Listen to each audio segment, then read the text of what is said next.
Hey, what's up everybody? It is your boy Brent. I want to thank you guys for checking out this amazing video today. So right now we are doing a sunset shoot.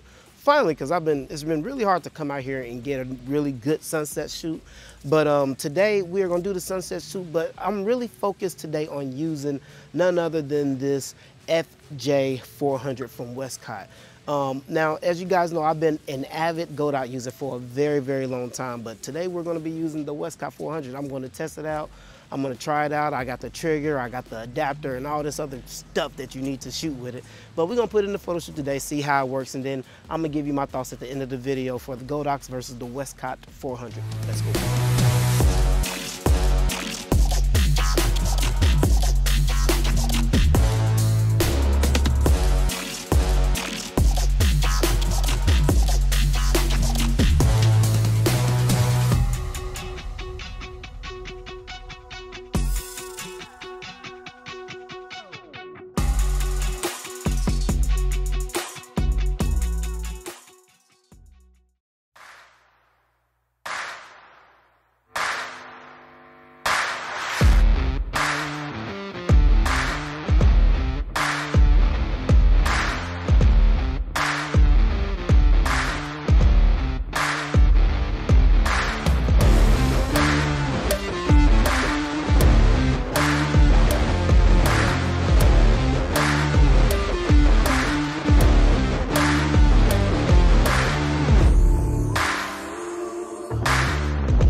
So, you know, one of the first thing I noticed between this and the Godot is that this is just a lot more detailed. It goes from like 1.0 all the way up to 9, 9 being the most powerful, but it's absolutely crazy. So it looks good though. All right, cool. We ready to go. Let's do it. Keep going. I'm gonna let you do your thing. 3, 2, 1.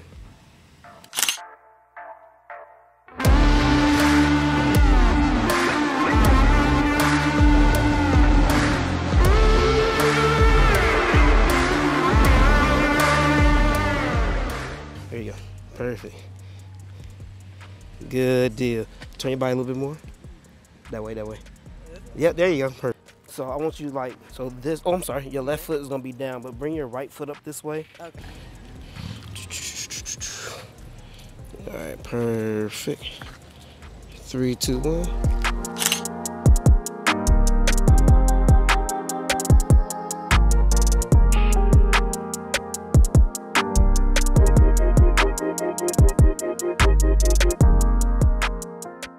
Good, I like it. 3, 2, 1.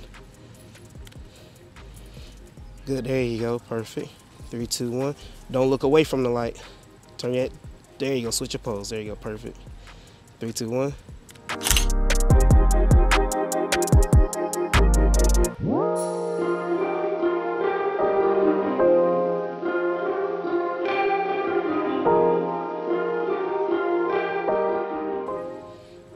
Good, love it. All right, let's get some, there you go. We're gonna get some head to like right here, okay? Good, 3, 2, 1.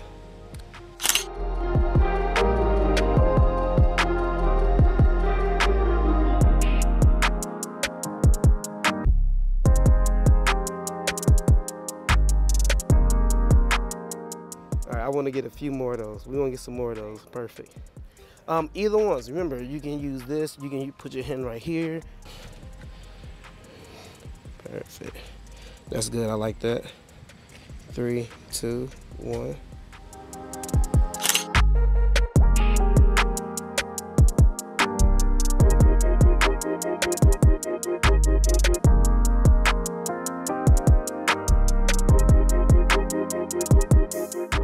beans. All right, so I'm gonna bring you right here now. So you're gonna be right here. So I want you to be right here so I can get full body shots real quick.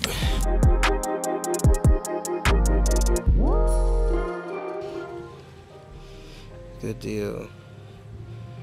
Perfect. Bring that hand down. Yep, or either right inside of here. Yep, beautiful. Good, I like that.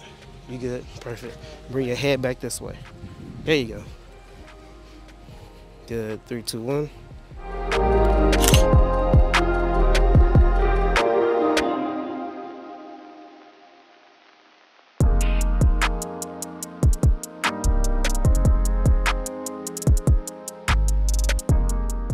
Actually, turn your body this way. This way? Yep, turn your body this way. Cross over. You're gonna look right back here at the light. Perfect. Yep, that's it. 3, 2, 1.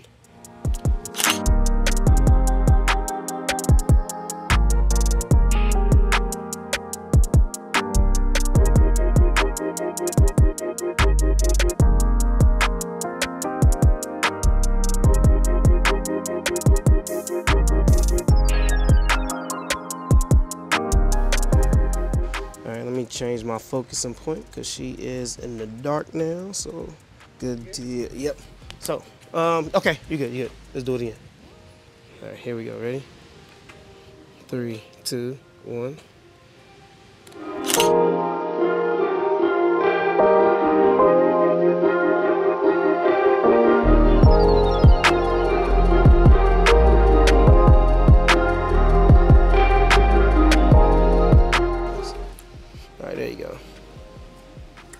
There you go, perfect. Just have fun with it. 3, 2, 1. Good, like that, perfect. 3, 2, 1.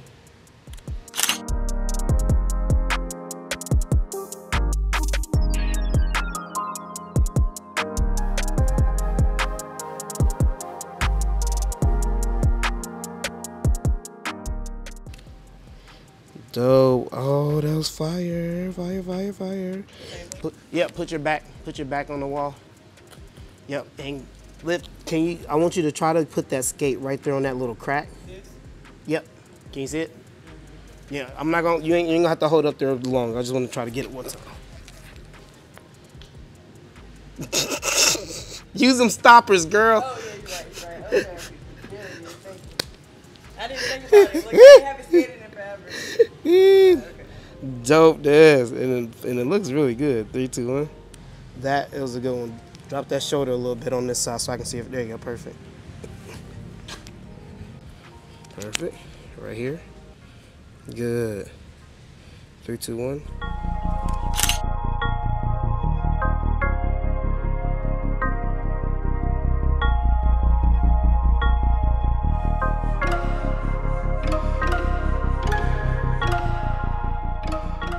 There we go. Show them teeth is. 3, 2, 1. Perfect. 3, 2, 1.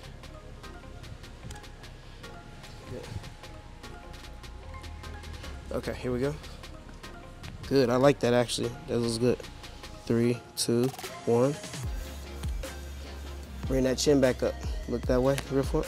3, 2, 1.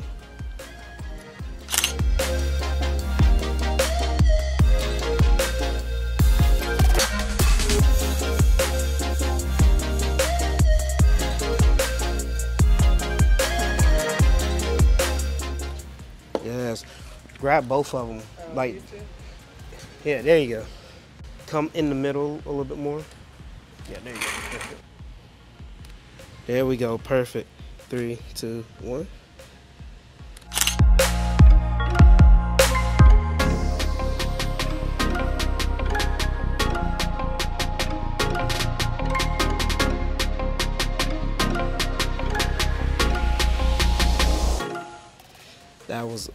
That was nice. 3, 2, 1. Good. Last one, look away. Good. 3, 2, 1.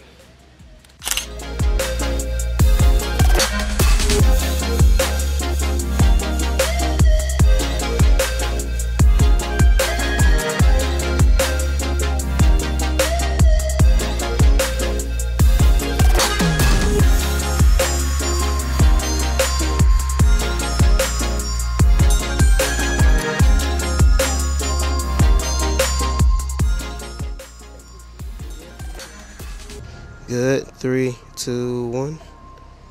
Go. Perfect.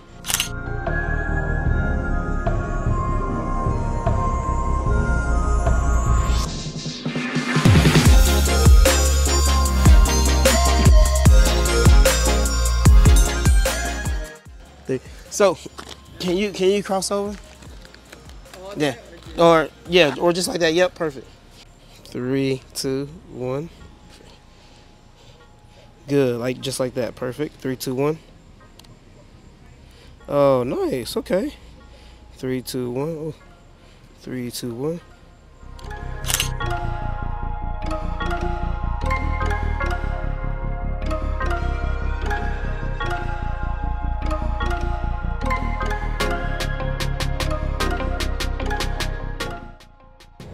All right, we good. Hey, what's up, everybody? I hope you guys enjoyed that photo shoot, man. We had an absolute amazing time out there doing the sunset in the skates photo shoot using the Westcott FJ400. Now, I want to dive into this real quick. I don't want to hold you guys for too long, but there are a few things that I definitely wanted to bring to your attention when shooting with either the flashpoint and or the Westcott. Now, I know there's a lot of Westcott shooters out there also. There's also a lot of flashpoint / Godox shooters out there also. I also want to say that I am nowhere in shape or form sponsored by either Godox or Westcott. These are my flashes. I bought these just to see the comparison for myself and just to see how things work. So without further ado, I'm going to dive into some of the main things about the Godox versus the Westcott. Now, I will tell you straight off the top, if you're looking for something that's either more powerful than the other or provides different color correction or anything like that, I'm gonna tell you just stop. The flashes itself basically are really equal to each other. One is not more powerful really than the other one. I didn't see really any difference in power output when I was using either the 400 or doing comparisons, even though I only did the whole entire photo shoot with the Westcott. Anywhere you look, they're going to tell you there's not really a difference in flash output. What I want to talk to you guys about is usability, basically, and you know how adaptive it is to you actually when you're on location and when you're shooting. What are some of the advantages and disadvantages of the Westcott versus the Godox or flashpoint?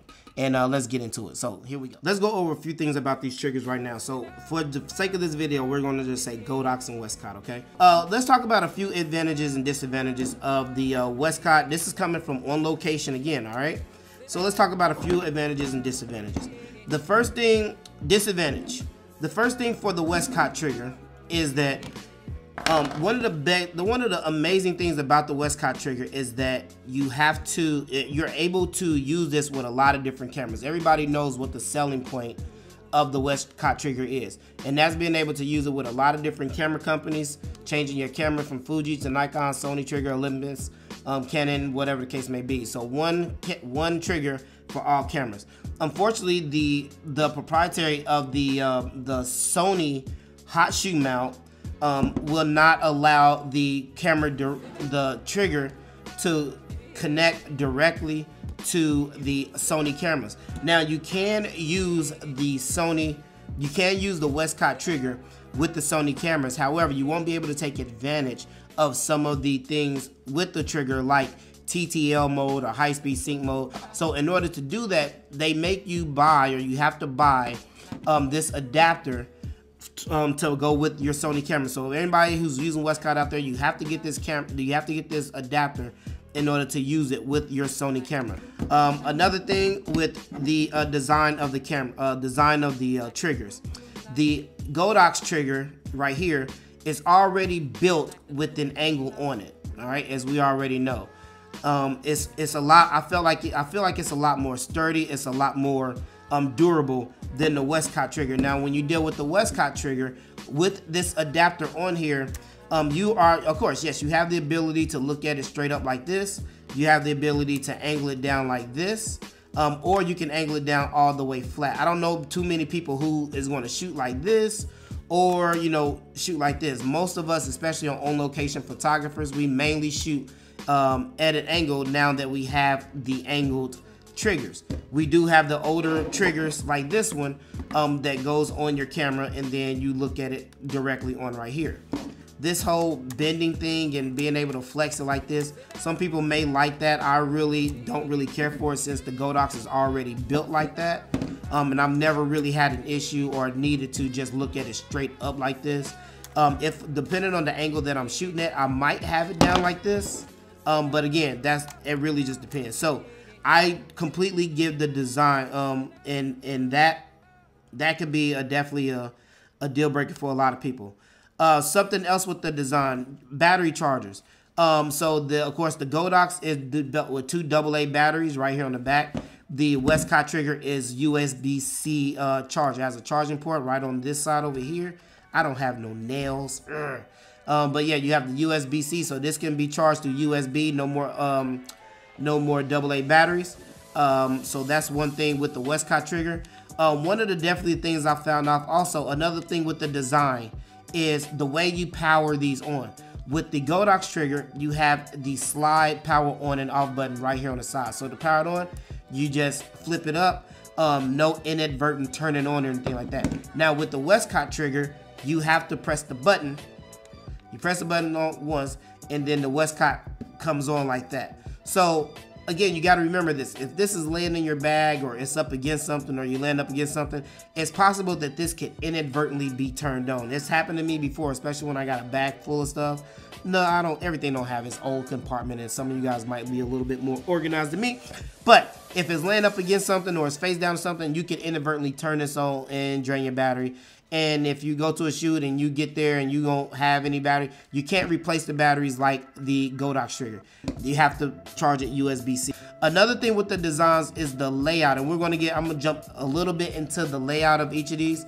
But with the Godox trigger, in order to control all of your flashes, this can get 5. You can control 5 flashes on there: A, B, C, D, E. Or F, I think it has like 6 or whatever the case may be.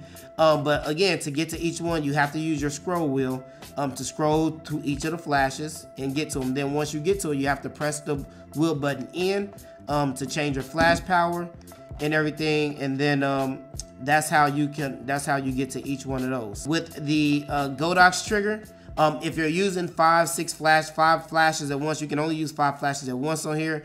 With the Godox, you can see up to 6, but you can only see 3 at a time on the Westcott trigger. With the Godox trigger, I can go to A, B, C, D, or E just by pressing a button. All right, I can see all 5 flashes on here. I can see all 5 powers. One can be manual, one can be TTL, but however, I can see them all on this trigger with my Godox trigger. I also do like the wheel on the Westcott versus the wheel on the Godox. The wheel on the Westcott, where you scroll up vertically or down, up or down on the Westcott, and then you press it in, basically like your enter button. On the Godox wheel, after a while, this wheel starts to stick. All right, and it is not as free moving as the Westcott trigger is. So as you can see here, you gotta scroll a little bit, and then when you get to where you want to, then you can press the middle button, your set button. So as far as the wheel goes on each one of these, I definitely give that to the Westcott. This one definitely feels a whole lot better. It's a whole lot easier to use. So that's pretty much the design. So another thing about the Westcott versus the Godox, if you're on location photographer and you're using these triggers, you have everything at your disposal on the Godox trigger. You don't have everything at your disposal on the Westcott trigger. So if you want to get to high-speed sync, 1 button. If you want to control all your flashes at one time, 1 button. If you need to go into your menu system, 1 button. If you want to lock your whole entire screen, 1 button. If you want to, turn the sound on all your things, 1 button. If you have a on-camera flash and you want to change like the zoom of that on-camera flash, 1 button. If you want to turn on your modeling lamps on all of your flashes at once, 1 button. If you want to see your screen get bigger, say for instance you're only using 1 flash, you want to see your screen get bigger, 1 button. All right. So the whole layout, and of course, if you want to control all of your flashes at one time, 1 button, 1 button, 1 button. I think so. As far as the layout, I definitely Love the layout of the Godox trigger versus the Westcott trigger. This is definitely a little bit more user friendly. The usability of it, getting to everything with one button, is so much easier on the Godox trigger than the Westcott trigger. With the Godox trigger, in order to get to high-speed sync, on the Godox trigger is just one button, right? One button for high-speed sync. On the Westcott trigger, you have to go to your menu system. You have to be in the menu system, and then you have to press this button over here. You have to use this button to press sync. It puts you in front curtain sync, rear curtain sync, and then high-speed sync. In order to get rear curtain to high-speed, front curtain on here, you have to go into the menu system. On here is just a button to put you in high-speed sync. However, if you're on a different menu system, because you get to two different types of menus. If I press the menu button once, it'll put me over here where I have the light, sound, and TTL versus manual. But if you're over here, then you have to press this button again to take you back to put you on high-speed sync versus having one dedicated button for high-speed sync over here. So be cognizant of that also. Changing your channels is pretty seamless on both. If you want to change your channel, you just press the channel button on your Westcott and you change your channel. However, again, if you're in a different menu, you have to press the menu button again, then go to channel, then press it. On the Godox trigger, if you want to go to if you want to change the channel, all you do is hold your far left button over here and you will see your channel highlight up here, and then you just change your channel on here.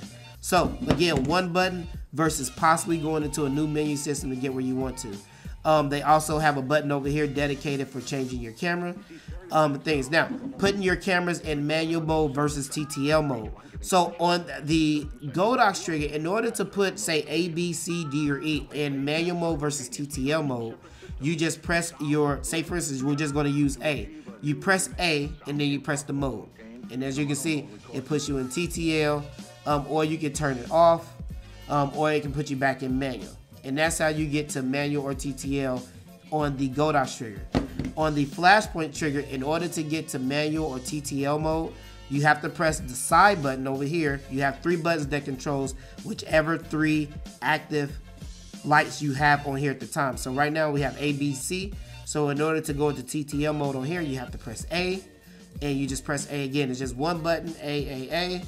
All right, and it puts you in TTL, manual, SLP, and that's all for that one. The menu system, in order to get to the menu system, the extra menu system on the Godox trigger is one dedicated button, which is right here. You just press that menu button, and it takes you into the full menu system of the Godox, and you just scroll to do what you want to do, to change, and you have so many different things in the menu system on the Godox trigger. And in order to get to the menu system, you have to hold the or function system. You have to hold your middle button and the far button at the same time in order to get to that menu system, and then in your settings, and then you scroll down to get to whatever you need. And actually, another thing, if I jump back a little bit, in order to lock the menu system, or in order to lock the system on the Godox trigger, you have to press your far left button and the menu button and hold it, and then it'll see a green lock button. You'll see a green lock button come up over here to do that. In order to unlock the system, you press it again to hold these two, and it's unlocked. Again, with the Godox, everything is just one button. So there you go with that.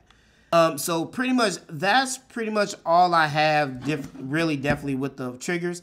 I want to try my best basically to give you guys some insight on the Westcott FJ400, and here we have the Xplor 400.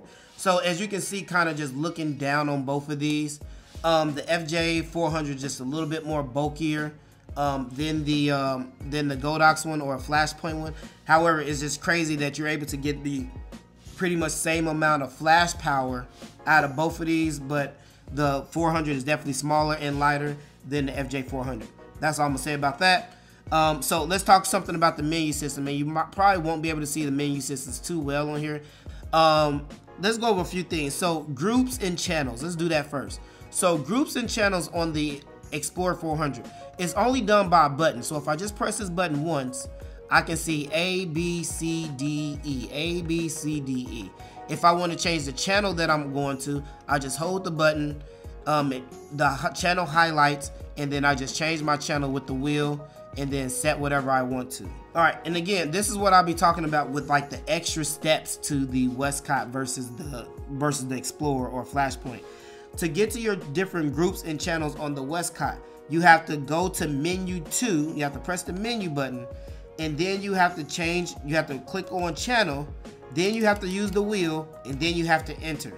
All right, menu, channel, scroll, enter. That's what you have to do on the Westcott.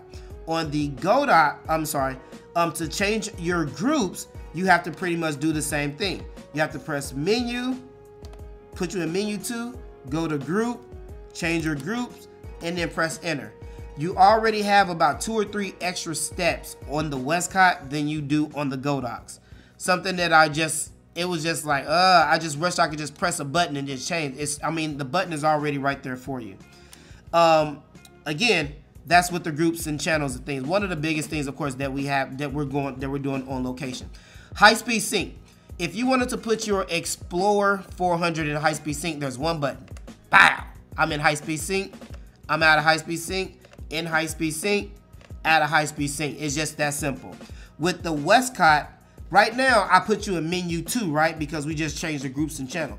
In order for me to put this thing in high-speed sync, guess what I gotta do? I gotta press menu 3, menu 4, menu 5, back to menu 1. And then I gotta press sync.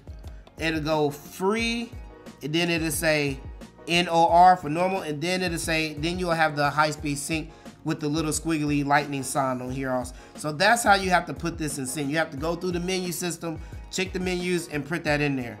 In order to turn on your modeling lamp, they're pretty much both the same. With the Xplor, you have your modeling lamp right here. All right, with the Westcott, you press the button right here, you have your modeling lamp right here. So pretty easy for there. Ttl mode. If you wanted to say you wanted to put this in Ttl mode without using a trigger, you have to you got a button, you just press mode, multi, Ttl manual. With the Westcott, you have to go menu, menu, menu. There we go. And then go to mode, back to menu 1, TTL or manual. TTL or manual. Again, with a trigger, normally we don't do this by our hand, but you know, it is what it is. I'm just basically telling you, like, I mean, you could be using something. That's only if you have triggers that work with the actual system. You could use something like Pixel Kings or, you know, some other third proprietary flash transmitters and receivers that might hook up to these that you can't communicate, which means you might have to change everything manually. But just to let you know, it's just definitely easier with the Xplor than I found with the Westcott. There is just so many extra steps with the Westcott than it is the Xplor. With the Xplor, if you wanted to go into the menu system to change some different things, you have a button for menu and you just use your wheel to scroll through like light, delays, beeps, resets, all that stuff, all in one system. With the Godox, with the Westcott, you have to press your menu button, and your menu is broken down into like 4 different groups, and it goes through 5 different menus. It's actually right there on the screen. Also with your groups, your channel, your manual, your power, everything right there. So instead of getting out of what you're normally doing, the menu comes up basically right on that side, and then you power and turn on anything that you need right there while you're looking at the rest of your screen. So those are just a few things that I found that was just a little bit, you know, different. There's definitely a lot more steps with the Westcott than it is with the Xplor. The Xplor works just easy, it's seamless. They pretty much put everything that you need right there on your screen or on your display, or made it available right there on your flash, so you don't have to go out and find a lot of stuff that we need when we're doing on-location photography. So again, you're more than welcome to play around with them if you get them, or if you have both of them. You're probably going to find the same thing with me. It's just the Godox trigger, the Godox or flashpoint trigger, the flashpoint or the Xplor flash is definitely easier to use than the Westcott. Not saying that the Westcott is harder, but there's just more steps, and the flashpoint is just set up so much better than a Westcott. So again, that's just my take on it from somebody who uses these things daily, out on location every time. I want things to be able to be there. I want to be able to either press the button or get to it really, really fast and keep the place going. I don't want to have to press button combinations. I don't want to have to press a lot of different things. I wish Westcott had a trigger that had a hot shoe mount on it, just in case I wanted to have another option to use, you know, my Atomos to give you guys another view or another angle or something like that. But a lot of those things are not available on Westcott yet. But again, hopefully they'll come out with another trigger, make some things a lot more seamless, makes it a lot more available to you. That's my time. I hope you guys enjoyed the video. Remember to comment, like, and subscribe, and your boy will see you in the next video. I holla. Peace.